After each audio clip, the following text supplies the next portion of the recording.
देखिए आज हम लोग स्टार्ट करने वाले हैं अगला चैप्टर द अर्थ का समरी, ठीक है, जिसको H.E. बेट्स ने लिखा है। Okay, line by line summary हम लोग देखते हैं और इजी लैंग्वेज में रखें तो आप लोग समरी अपने हिसाब से लिख सकते हैं। Okay, the earth is a short story written by a well known short story writer H.E. Bets.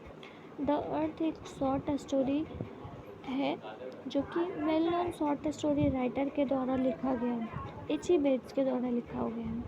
ठीक है, ऑब्जेक्टिव क्वेश्चन आप लोगों का यहाँ से एक बनता है कि द अर्थ क्या है, शॉर्ट स्टोरी है, ठीक है, और इसको किसने लिखा है, तो H.E. बेट्स ने लिखा है। ओके, समझ आ गया।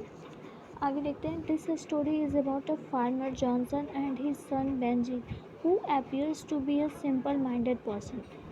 ये स्टोरी सिर्फ दो लोगों के बीच की है, जॉनसन और बेंजी के बीच की, ठीक है, जो कि फादर और सन है। ओके, और ये जो इसकी जो फैमिली है वो दोनों ही बहुत ही सिंपल माइंडेड पर्सन है। Okay, Johnson believed more in luck than work.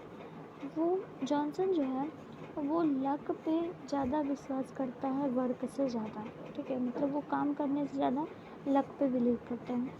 He was always very concerned for his son Benji. वो हमेशा अपने बेंजी बेटे के लिए हर वक्त कंसर्नड रहता था, चिंतित रहता था, परेशान रहता था, इसलिए क्योंकि बेंजी की जो दिमागी हालत थी वो ठीक नहीं थी, वो अस्वस्थ था। ठीक है, Johnson was dutiful towards him and his wife and very affectionate.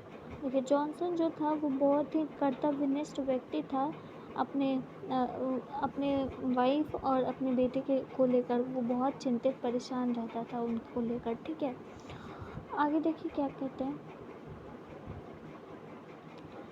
आगे है Benjy was a simple minded son. Benjy तो सिंपल माइंडेड बेटा था, ठीक है, मतलब कि दिमाग से एकदम चंचल नहीं था उतना, लेकिन देखिए आगे वो कैसा बन जाता है जब उसे उसकी हालत ठीक हो जाती है। तो after the advice of a doctor engaged him in the business of poultry farm in course of time his bee senses developed. देखिए, जब जॉनसन को ऐसा लगा कि इसे डॉक्टर को दिखाना चाहिए बेंजी को, तो जब डॉक्टर को दिखाया गया तो डॉक्टर ने सलाह दिया कि आप बेंजी को, अपने बेटे को एक ऐसी चीज़ों में इन्वॉल्व कीजिए जिससे कि इसका दिमाग जो है वो डेवलप हो।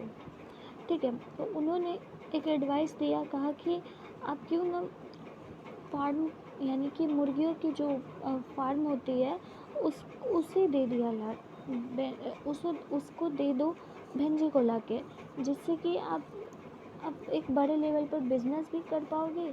और ऐसा उन्होंने कहा नहीं था, लेकिन हाँ, अगर उसे मुर्गी लाके दे दे तो वो अच्छे से खेल कूद पाएगा, वो उसकी मूवमेंट को देखेगा, जैसे जैसे मूवमेंट करेगा तो उसके भी जो सेंसेस है वो डेवलप होने में हेल्प करेगी। और ऐसा हुआ भी, कुछ समय के बाद जो है उसकी सेंसेस जो है वो डेवलप हो भी गई। ठीक है, he become a perfect business man and earn a lot. Benji parents had saved a lot of money for him. देखिए, बेंजी जो है वो एक परफेक्ट बिजनेसमैन बन गया। जब उसकी सेंसेस काम करने लग गई तो उसने सोचा कि और मुर्गियाँ जो है और मुर्गियों को लाएं और इससे बिज़नेस स्टार्ट करें। ठीक है, और उसने इससे पैसे बहुत कमाए। बेंजी के जो पेरेंट्स थे उन्होंने बहुत सारे पैसे बचा के रखे थे। When they gave him the passbook, he did not say a word of gratitude. He opened the passbook, looked at the amount and put it in the pocket. Benji's parents did not feel good when he silently put the passbook in the pocket. देखिए, अब जो पैसे जमा करके रखे थे Benji के parents ने उसे पासबुक दिए बेंजी को। ठीक है, और जब बेंजी ने वो पासबुक लिया तो उसको खोलकर अमाउंट देख लिया, लेकिन उसने एक लफ्ज़ नहीं कहा कि हाँ पिताजी मुझे ये चीज़ नहीं चाहिए, या फिर थैंक यू भी उसने नहीं कहा।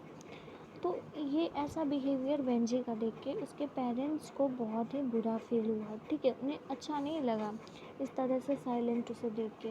उसके फादर जो है मतलब चुपचाप उसने जो है बेंजी ने पासबुक को रख लिया। ठीक है, आगे देखिए क्या है। When Benji knew the trick of the trade, he began to earn money. When Benji deposited a lot of money in his account when he started earning money, he forgot his parents. He purchased the land from Sanders that his father had rented. ठीक है, Benji जो है वो trade का trick जान चुका था, मतलब कि उसे पता चल चुका था कि हाँ ट्रेड करने का ट्रिक क्या है। उसने बहुत सारे इससे पैसे कमाए और उसने वो पैसे को डिपॉज़िट कर दिया अकाउंट में, अपने अकाउंट में। जब वो पैसे कमाना स्टार्ट कर दिया, शुरू कर दिया, उसके हाथों में पैसे आने लग गए, वो अपने फादर को, मदर को, अपने पेरेंट्स को भूल गया।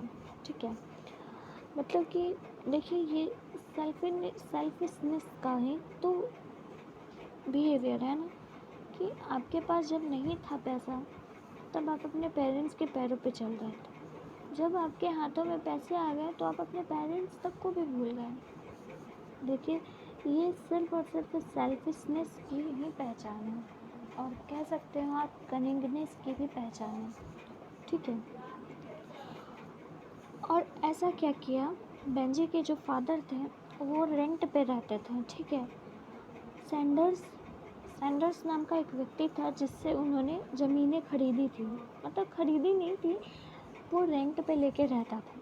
तो बेंजी के पास जब पैसा आया तो बेंजी ने वो ज़मीनें जो है वो सैंडर्स से ख़रीद ली और अपने नाम पर कर ली। अब देखिए आगे क्या होती है। आगे है, When he was about 40, जब वो 40 वर्ष का हो गया। ठीक है, जब वो 40 वर्ष का हो गया, he married Florence against the wishes of his parents। देखिए फ्लोरेंस जो थी वो बेंजी के घर पे एक मेड थी। ठीक है, वो जस्ट एक एम्प्लॉय की तरह थी। Florence was one of Benji's employees.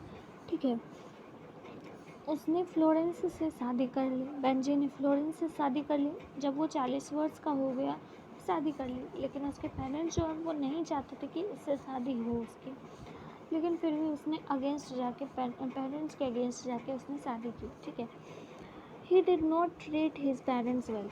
अब बेंजी के जो पेरेंट्स थे उसका ख्याल अच्छे से नहीं रखती थी फ्लोरेंस, बहुत, मतलब कि आज के जनरेशन में जिस तरह से हो रहा है ठीक उसी जनरेशन का ये एक छवि दिखाया गया इस स्टोरी में। ठीक है, तो वो नहीं मानती थी, सेवा करते हैं ना जिसे, वो सेवा भी नहीं करती थी, एकदम उन्हें बहुत ही अलग तरह से ट्रीट करती थी, परायों की तरह ट्रीट करती। तो इन सब चीज़ों में फ्लोरेंस का साथ बेंजी भी देता था। ठीक है, वो भी दो लफ्ज़ नहीं कहता था कि हाँ तुम मेरे फादर मदर का ख्याल रखो, no, he doesn't say any word. Thus in this story we find that a selfishness and cunning son deceived his parent and too much trust become the reason of tragedy of the parents। देखिए अब इसी conclusion से हम ये कह सकते हैं कि एक बेटा किस तरह से सेल्फिशनेस बेटा और कनिंग यानी कि चालाक बेटा अपने पेरेंट्स को अपने मतलब के लिए उसने छोड़ दिया। ठीक है, और पेरेंट्स ने भी उस पर इतना ट्रस्ट किया कि पेरेंट्स को अब दुख भरी ज़िंदगी मिल रही है। उसने क्या किया, सब कुछ हो गया, शादी वादी हो गई, वो जाके पेरेंट्स को एक रोड पे छोड़ दिया। तो ये कनिंगनेस और सेल्फिशनेस का ही पहचान है। ठीक है, ठीक है, तो यही था स्टोरी और यही फुल स्टोरी है। ओके, तो समझ आ गया, और पसंद आया तो प्लीज़ लाइक कीजिएगा वीडियो को। ठीक है, और दोस्तों के साथ शेयर कीजिएगा। Thank you.